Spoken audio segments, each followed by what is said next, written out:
Good morning, Gaelic Husla, everyone. I am incredibly honored to be here this morning. I would like to thank Wade Grant for the welcome to the territory, the ancestral lands of the Coast Salish people, in this case particularly the Musqueam. Thank you for your ongoing support. Thank Marpole Neighborhood House for letting us be one of the first events in this beautiful new facility, and which was opened last week. Thank you to Jasmine and to Dominique. Merci beaucoup for the introduction. And thank you everyone for coming out this morning. I know it is a work day for most, if not all of us, and thank you for the messages of those who could not be here but wanted to be here. So let me start by saying that it has been one of the greatest honors of my life to serve as the Member of Parliament for Vancouver Granville. And I want to thank all of the constituents for your ongoing and your continued support. I've always been incredibly grateful to hear your views, questions, and suggestions. So today is a good day. I love to see the faces in the room, and I am incredibly happy to be home in the riding to tell you about the decision that I've made. It is after much deliberation that I have decided to put my name forward for re-election in the 2019 election in Vancouver Granville.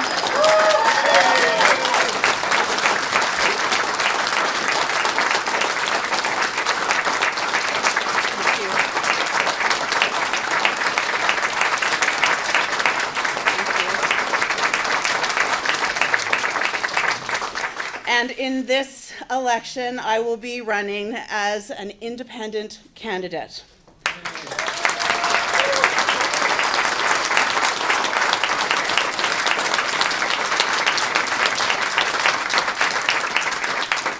So I want to tell you why, what brought me to make this decision.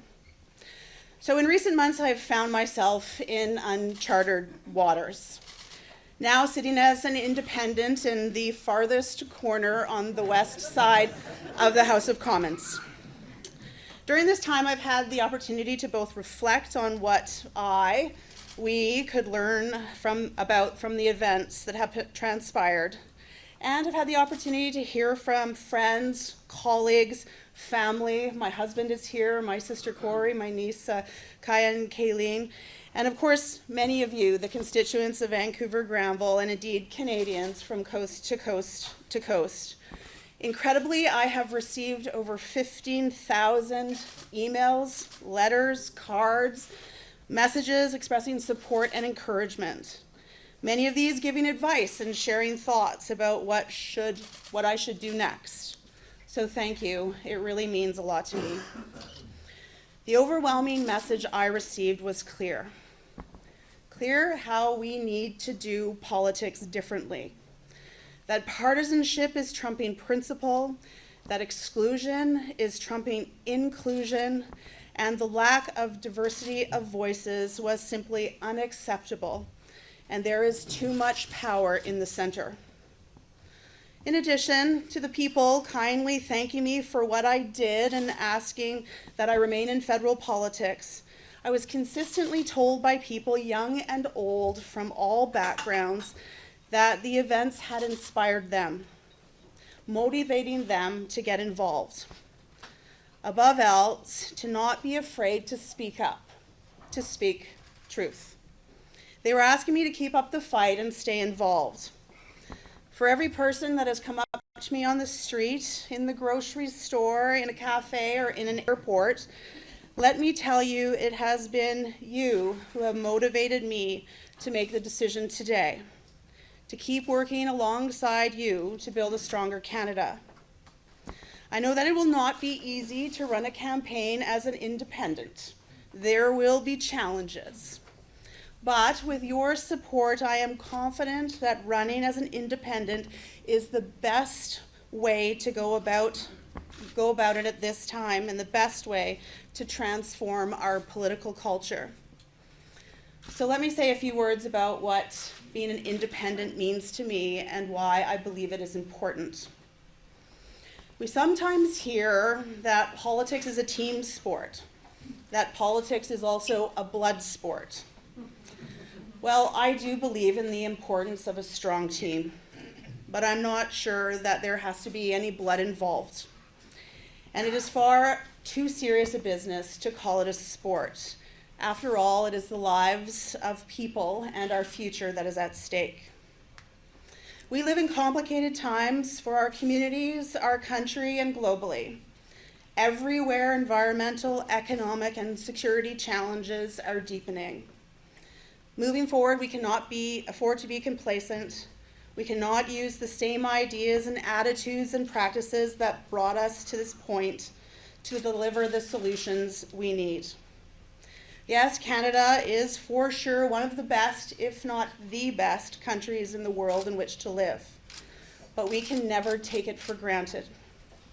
In the face of the great challenges our world must address, many places in the world have chosen to erode democracy, traffic in fear, and promote division, naively thinking that the response to the interconnected challenges that affect us all is to try and to protect a few and put up barriers. The truth is we have to do the opposite. Here in Canada, we have to build on our strengths and accomplishments that brought us together as a nation and allowed us to prosper.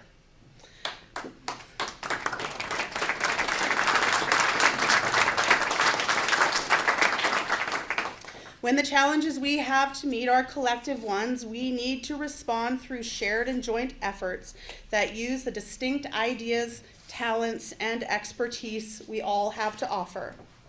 And in this reality, there is less room for overt partisanship in our evolving democracy. Rising to these challenges requires Ottawa to operate more openly and transparently in the spirit of nonpartisanship with increased cooperation. That is what I am now, more than ever, as an independent committed to advocating. As an independent, I will be truly free to take the guidance of the citizens of Vancouver-Granville and to represent you.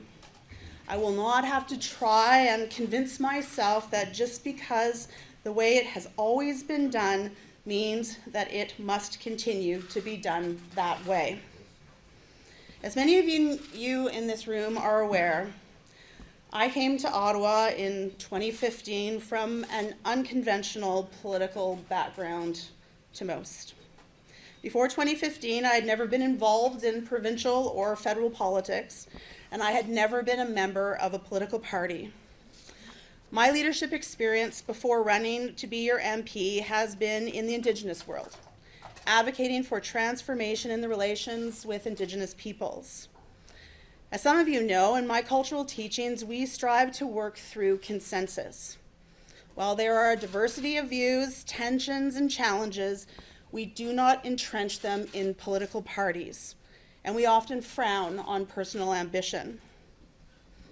The commitment to consensus, the importance of speaking the truth, and striving to honor and uphold each other.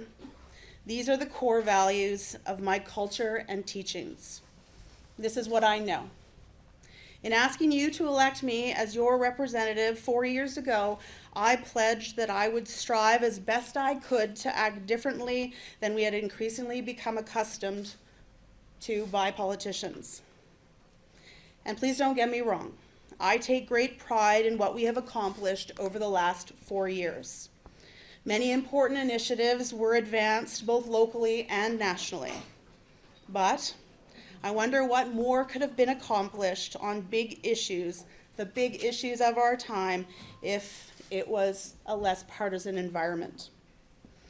And here I am thinking about how we tackle climate change as a matter of individual and collective health and well-being, and as a matter of economic prosperity and national security.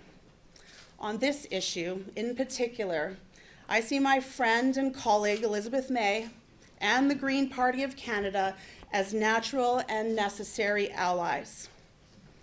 Climate change is the issue of our generation, and we need to move the conversation forward and develop a plan that is nonpartisan, multi-generational, one that will survive the life of any government.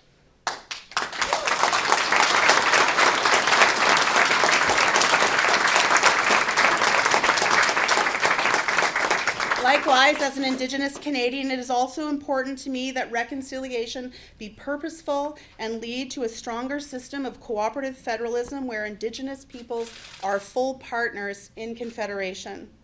This is good for all of Canada. Yes, we have made progress, but it is not enough. We can and must do more. As an independent with like-minded colleagues, I can promote this. Moving forward, there are many other issues we need to discuss. Our riding, Vancouver-Granville, is one of the most diverse in the country and growing really quickly. And we need to continue to focus, working at all levels of government on issues such as housing and transportation, to name a few. I will be engaging in discussion on a wide range of policy issues throughout the campaign, but importantly, I want to hear from you. So talk to me. Please visit our website. It goes live sometime today, fingers crossed. Your thoughts are most welcome. I also want to say this. We can support others to run as independents or to act more independently. My good friend and colleague, Dr. Jane Philpott, is making an announcement today about her political future, and I want to acknowledge her continued leadership.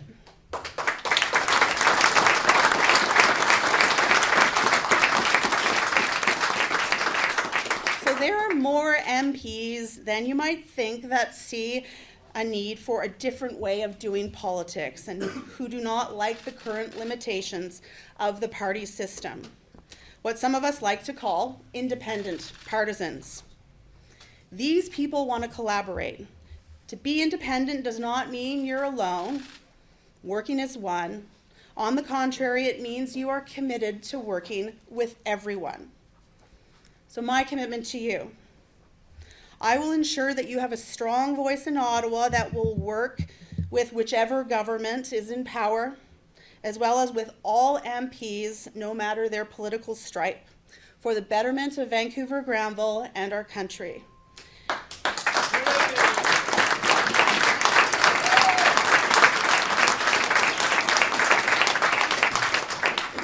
And when I say independent, I mean it in the true meanings of the word.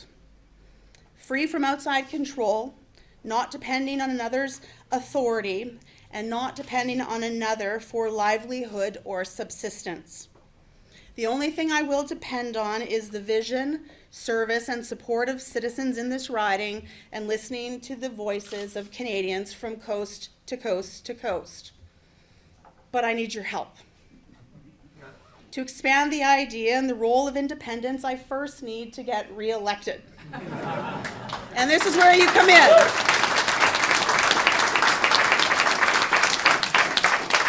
This is where you come in, and this is how we need and will continue to work together, as we've done before, as we've done for 15 months preceding the previous election. I would welcome you to continue to volunteer, to donate, but most importantly, continue to spread the message and have conversations about nonpartisan approaches to politics and solving major issues. So in closing, I am looking forward to the campaign. I know in all circles the campaign has already begun, and I'm very much looking forward to our ongoing conversations. I am incredibly excited. It's been a long journey. I'm focused, and I'm committed to working hard with all of you as we move into the 2019 election. Gala Kusla, thank you for your support. Thank you for coming here today.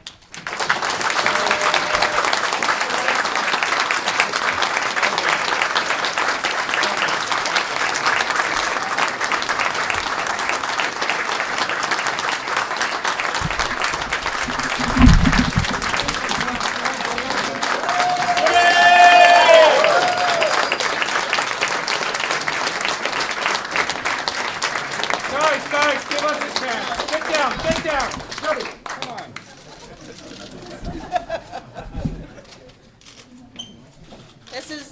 sun mask.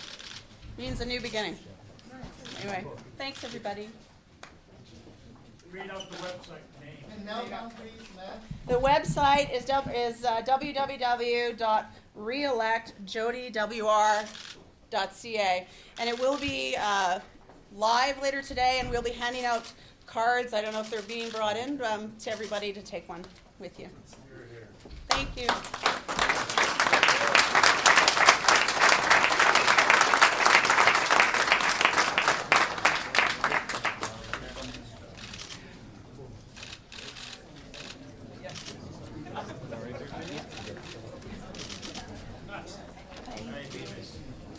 Thank you. Oh, yeah, I did. Yeah. Okay, great.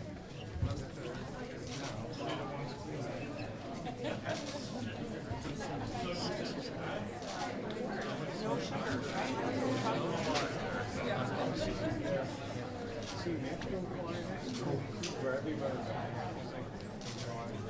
Yep. I'll just come your way for that. Okay.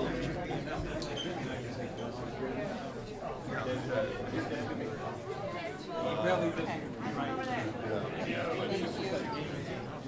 you. I will need help.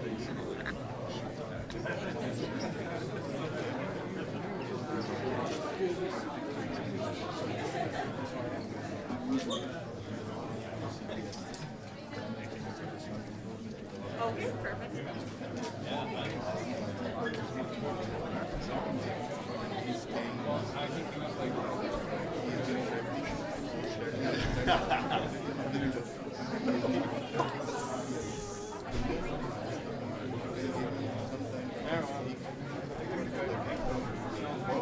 Are you?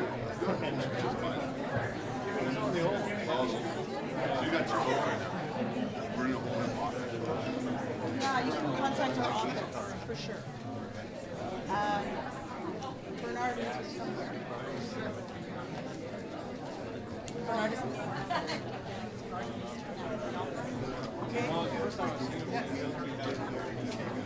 Bernard is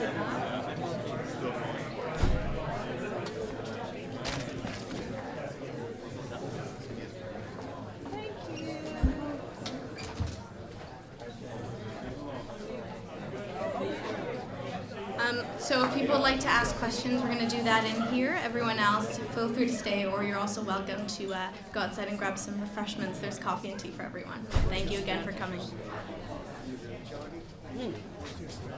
We have a team. I can introduce you to something. I'll introduce you to something for sure. First Nation. Oh. Thank you.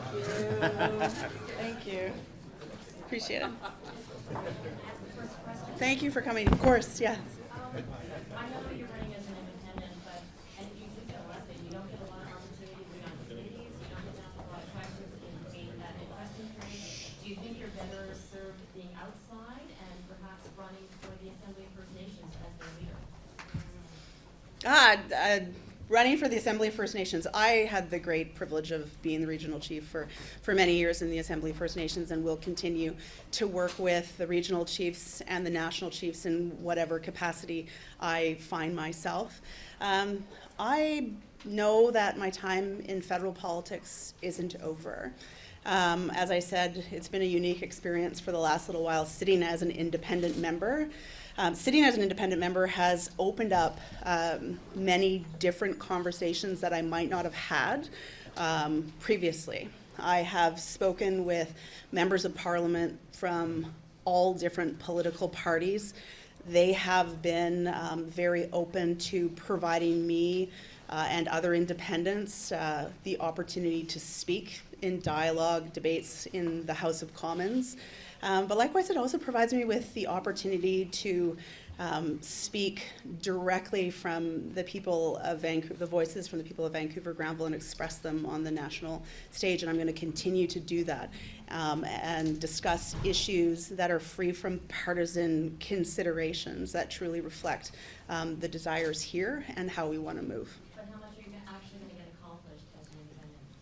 Well, I'm looking forward to, I think I'm gonna get accomplished, we can get accomplished a lot, working together, removing partisanship, working to, as a first priority, to change the way the parliamentary system operates, to make sure that all 338 members of parliament have the ability to, one, ensure that they can relay the views of their constituents, participate more fully in committee meetings, and to participate in debate in the House of Commons. I think it would be an incredible benefit to lawmaking and the development of sound public policy to ensure that all voices are heard, that all voices contribute to the discussion, and in doing so create better public policy. Have you completely ruled out being national chief though? I'm looking forward to doing everything I can and working hard to be the independent member of Parliament for Vancouver Granville. That is my priority, and that is what I'm committed to doing. Do you believe the Prime Minister has lost his ethical bearings? What is his moral authority to govern at this stage or not, from your perspective?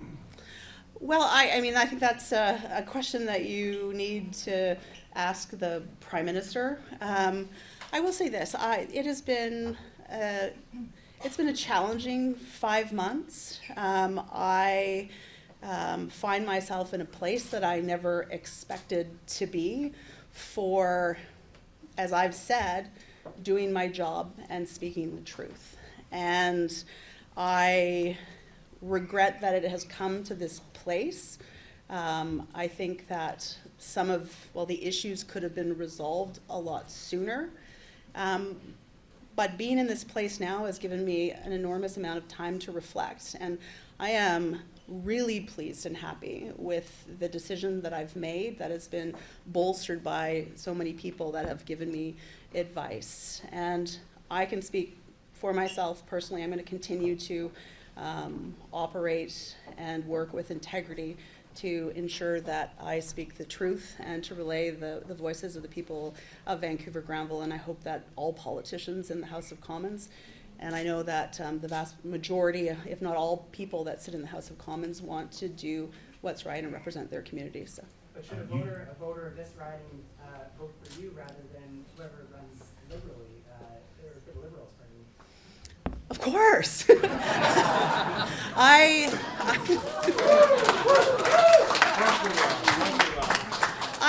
I don't believe that votes are simply need to be divided among 3 or 4 political parties.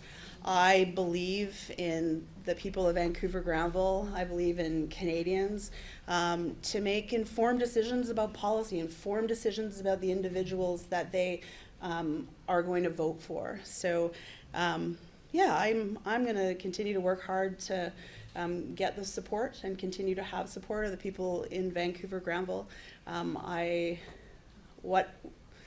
I am is always present. I don't hide from that, sometimes maybe to my detriment, but what you see is what you get. If you ask me a question, I'll ensure that you get an answer. You was talking about too much power in the center, and that was also a criticism of Stephen Harper when you ran for the Liberals. So are you talking about something particular to Justin Trudeau becoming too much power in the center, or are you talking about a larger trend? Well, I'm speaking broadly about partisan politics generally and political parties. I do not believe that being a member of a political party should mean that you have to set your principles aside or have to make decisions because somebody told you that that is the decision to be made. I, again, believe in the importance of a strong team and putting forward solutions to issues. But the challenge that I had, and I can only speak for myself, is when I got involved, and it was a really hard decision back in 2013, late 2013, I believed that we would be doing politics differently, that each member of parliament would have a role to play in public policy and lawmaking, that members of cabinet would be able to determine the way forward and lead the files. I'm incredibly proud of the work that I was able to do with a huge team as the Minister of Justice and the Attorney General. But I think that we need to ensure that the voices of the elected representatives of the ridings across the country are the ones that are making the policies on behalf of their constituents, not being dictated to or told what to do by non-elected individuals that happen to work in offices. We need to move beyond what is traditionally thought of as the establishment to individual voices of members of Parliament to make sure that the issues that are of concern here are reflected and incorporated into the discussion. Thanks. And you also talked about the Green Party, and you talked about Elizabeth May. Yeah. There was rumors of you joining, so, and you talked about them being natural allies. So what does that mean in practice, or what do you think it will mean in practice as an independent? Well, I mean, I had the opportunity to speak with Mr. Singh, but I had many conversations with Elizabeth May. I consider her a friend. I consider her a colleague. We share so many approaches, the similar approaches to politics, to wanting to move beyond partisanship. She was very actively seeking for myself and Ms. Philpott to run for the Green Party, and believe me, I considered it very seriously. For me, personally, I know who I am, and I'm not a party person. I'm not one that looks to take a square peg and fit it into a round hole. Having said that, that doesn't mean that I do not align quite closely with what the Green Party has put forward in terms of their approach to issues such as democratic reform, parliamentary reform, looking at Indigenous reconciliation, but most importantly, looking at climate change. So yes, I think there's a lot that the Green Party and myself and other independents and all parties can do together to address for example, climate change. They have a comprehensive plan, the Green Party, around addressing and tackling in a bold way climate change, and I believe that everyone should check it out. A lot of people see you running as an independent as a huge piece of great news for Mr. Scheer. How do you react to having split the vote for the Liberals? It's a huge window for Conservatives. Well, I don't see votes being or having to be allocated to 3 or more political parties. I believe that individual citizens should determine who they vote for. Thinking about who's going to be the next Prime Minister, I leave it in the hands of the voters of Canada. I'm not seeking to split any vote in the sense that of your question. I'm still the same person I was, the same person that ran for election in 2015. I still hold the same progressive values. I still believe fundamentally in equality, in inclusion, in justice for everyone. That is why I ran. That is why I initially back then got involved with the Liberal Party, because I saw the ideology as being similar to mine. That hasn't changed. I would welcome people in Vancouver Granville to support me, to support those values that I stand for, the values that I think the vast majority of Canadians stand for.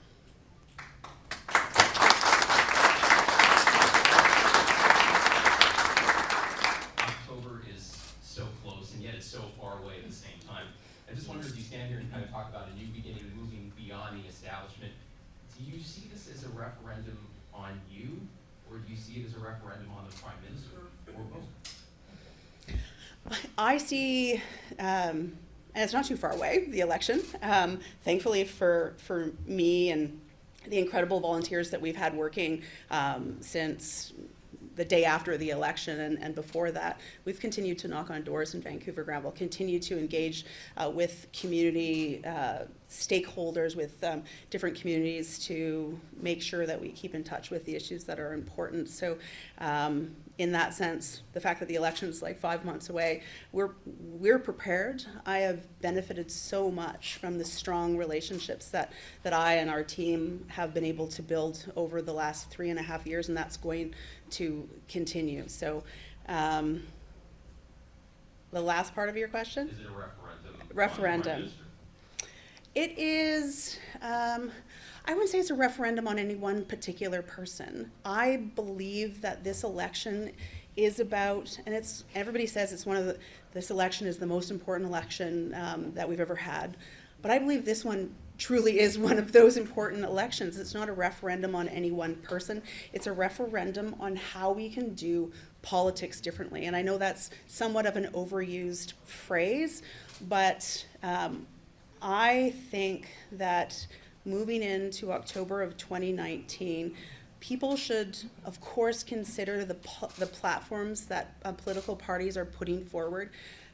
People should consider who can best represent them in Ottawa, and if the system, the Westminster system that we have, or how political parties are representing, if there's consideration that can be brought in to how we can improve that, how we can move beyond the partisan nature of the discussions, I think that is what people are going to, or I would encourage people to consider voting on moving into the election, because ultimately, no matter what political party you align yourself with, we have issues that are common beyond political stripes that we need to address. And if I can take from my own background, which I do and gain strength from every day, we don't have political parties.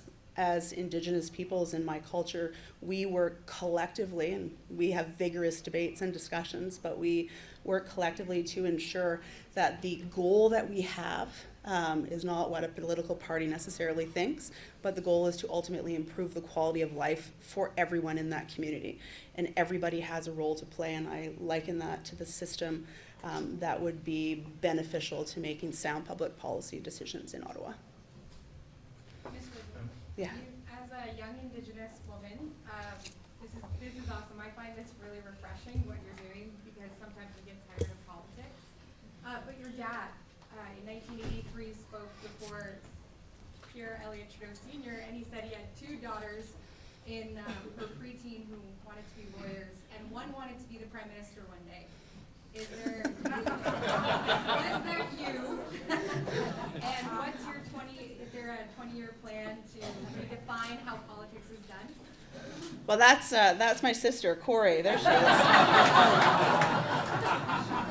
is. Truth be told, my dad had said this to me and my sister, is that the person that I was really thinking about was Corey, not you. So, seriously though, I love that video of my father in 1983, sitting, going toe-to-toe with Prime Minister Pierre Trudeau. And I've said this to several people, when he spoke about that he has 2 young daughters, that they want to be lawyers or want to be the Prime Minister, it wasn't necessarily determining our future or what we were going to do. It was reflective, and I've talked to my father about this, of his optimism at the time when he was sitting around the table talking about self-government. It was on the heels of Section 35 of the Constitution and ensuring Indigenous peoples had and take their rightful place in Confederation. So it was an optimism about how, if no matter who you are, a woman from a diverse culture, a member of the LGBTQ community, a member of a marginalized community, you can accomplish anything you want. That was the hope and the optimism that my dad had and still has. And I never had aspirations to be a member of Parliament. I certainly do now. And that is not just because I want to be a member of Parliament, because I want to be able to contribute to the discussion. I ran for many reasons. I want to ensure, as I said, that we tackle climate change and the environment, Indigenous issues. I'm a strong believer of in social justice and addressing inequalities. 20 years from now, what's my plan? I don't think that far ahead. I want to work really hard to get elected as the Member of Parliament in October 2019. And for me, throughout my political and professional career, things have unfolded as they should. I believe everything happens for a reason, and we'll see 20 years from now where I'm at. Ma'am, could you? Yes. This election would be a referendum on Prime Minister Mr. Justin Trudeau, because the 81 pages official emails, correspondence that I've given you, all of the Canada were looking Prime Minister Mr. Justin Trudeau political interference in SNC-Lavalin case. The 81 documents, official email that I've given you, is direct influence of Prime Minister Mr. Justin Trudeau in my refugee case. I'm the only one person in whole of the world whose refugee witness is not been discussed, mounted by RPD, IAA, everybody. Why? Because Prime Minister Mr. Justin Trudeau owes me $80 million, and I have asked officially in those emails that include CBSA enforcement officer, Ms. Rosemary Kinhan, included in that email. So even I have submitted the threat letter, all sorts of threats in attachment in that 81 pages of emails. So if you show all of the media guys to those 81 pages, I hope the Liberal voters' fate would be very much clear and decided. I'm going to be deported in few days. Nobody is listening to me because CSIS guys, everybody is threatening me on the road.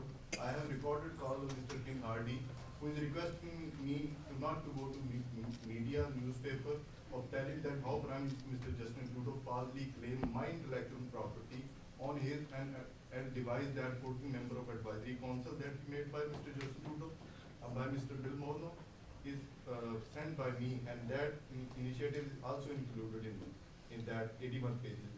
So I request all of you guys, just have those 81 pages onto your report for a lifetime. You will never ever see anything, even in your literature and whatever you have read, that included in that 81 official correspondence that I have given to you. Thank you for. And wish you all the best for your election. And one thing I want to mention, I am from Pakistan. I've seen extremism there and lot of pain. But what pain I have seen yesterday when I was reading CBC, on the right side there was children beating indigenous women. On the left side, Miss Jody Wilson was on the screen. So it is systemized hatred should not be in this world where everybody wants to come. I mean, who was setting that those two brackets on the CBC news, didn't they know that what impact is going to be on negative impact on indigenous culture is going that you are beating in this woman, and on the other side, beside that, you are bracketing a caption with Ms. Jody Wilson and Ms. Jane Philpott. It means that you are systematically pressurizing, infusing things on the mass media that they are nothing. And the way ideas are nothing in this country. All the ideas that I have shared in those 81 correspondence, including the wildfire remedy, including I have said that I have invented plastic straw alternative, and there are lots of things. But those all are things that have been pressurized by. So I would request all of you to have a look at those, please, 81 official correspondence with text attachment, and that is with Ms. Jody Wilson right now. Thank you so much. Thank you for comments, and I do have those 81 pages, and I know that we're setting up a meeting where we can have a conversation. Thanks. Just maybe last one, Jane Philpott just announced she will be running as an independent. She did? Wow. I just want to ask you, how will you work with you two together in this election? Will it be two separate campaigns, or will you help one each other? How is it going to work? Well, I think it's amazing that Jane Philpott is running as an independent, and this gives me an opportunity to say what an extraordinary person Dr. Jane is, and the incredible work and dedication that she has undertaken is so admirable, and Canada is and benefits from her being involved in politics. So I hope the people of Markham-Stouffville continue to support her. As for working with Jane and I forged an early relationship when we were both ministers, and we were tackling one of the most incredibly difficult issues that we had to deal with, and that was to legislate medical assistance in dying. And from there, we have worked very closely together. I think it's fair to say that Jane and I have very similar worldviews. I'm going to continue to work with Jane. We will continue to have discussions about issues. We'll continue likely to go to committee meetings. I think we're going to go to one tomorrow morning on an important piece of legislation. But yeah, we're going to continue to work together. I hope to work together with other candidates that want to move away from these partisan conversations. But Jane and I know we'll be friends for a lifetime, and certainly we benefit from the exchanges and the support that we've provided while in federal politics. Hi. I was just wondering if you could speak on areas that you think the Liberal government that you were a part of prior could have done more. I know you mentioned proportional representation in your letter to your former Liberal colleagues in April. Yeah, I mean, as I said in my remarks, I am proud of a lot of the work that the government that I was once a part of has been able to accomplish, from Syrian refugees to the justice reforms that I was fortunate to have a part in as the Minister of Justice and Attorney General, to looking at ways that we can address Indigenous issues. We have to do more on Indigenous reconciliation. Steps have been taken, but we need to ensure that we create the space for transformative change in Indigenous communities that will not only benefit Indigenous communities, but the country as a whole. That change needs to be based on rights recognition.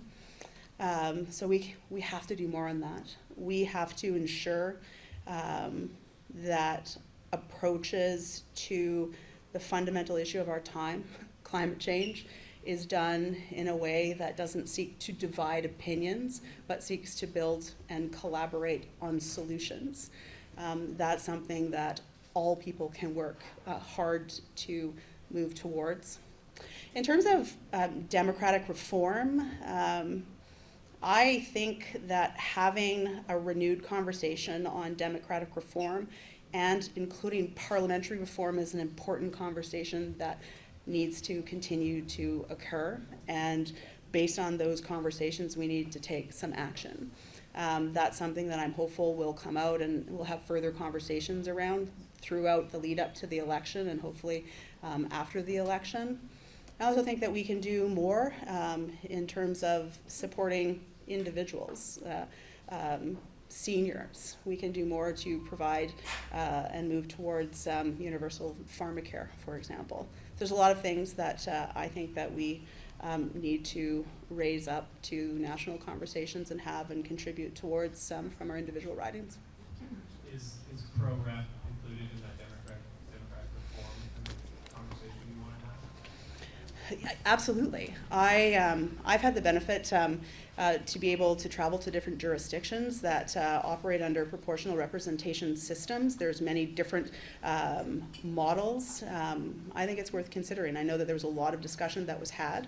I know specifically in Vancouver-Granville, while not everybody, but a lot of people in our riding were very disappointed about not moving forward with democratic reform. And I believe that it's important, and I'm saying this just as I stand here, that we come together and have a town hall or continue to go back and forth about how we as a riding want to approach it. But there are lots of different options, and we need to find the best place or the best one. So, I'm a doctor 4 blocks from here, and I'm really delighted that you were elected when you were, and that a lot of people were, in terms of what you were doing in terms of First Nations, and everything else was going with that, and being the first woman to do what you are. I know you work closely with Jane Philpott, and Jane, of course, did a fabulous job as Minister of Health, and she went on to work in the Indigenous file. But the big question is access to family doctors and to family doctors' health teams, and it's a disaster. Here in your riding, people just can't find doctors. We're sitting in a situation, we're losing 1 doctor in Vancouver every week. that's not being replaced.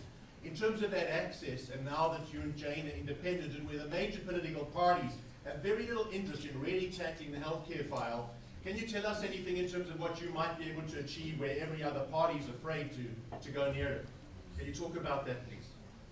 Well, I'm not afraid to tackle any issue and have conversations, even if they're uncomfortable conversations or ones that nobody wants to engage in. So first of all, I would love to have a conversation with you.